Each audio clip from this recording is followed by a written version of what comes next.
Kadal gurun Australia atau dikenal dengan Braden Dragon kini menjadi salah satu reptil yang mulai banyak digemari anak muda di Palembang.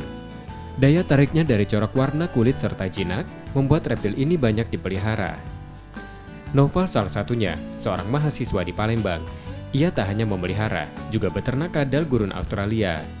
Saat ini ia mampu mengembangbiakan ratusan kadal gurun Australia yang disimpan di galerinya. Berternak kadal gurun Australia ini dibutuhkan ketekunan dan ketelatenan. Untuk satu kali proses reproduksi, sepasang Braden Dragon mampu bertelur ratusan butir.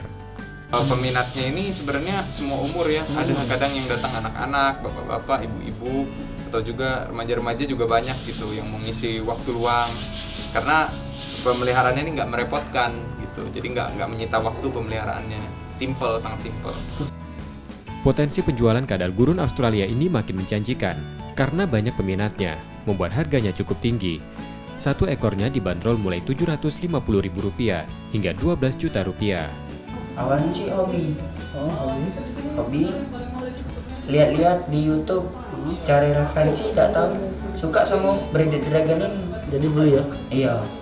Soalnya warnanya cantik, sama karakternya tantang. Untuk meningkatkan pemasaran ternak kadal gurun Australianya, Naufal menggunakan media sosial, terlebih di masa pandemi COVID-19 saat ini. Nur Muhammad, Kompas TV, Palembang, Sumatera Selatan.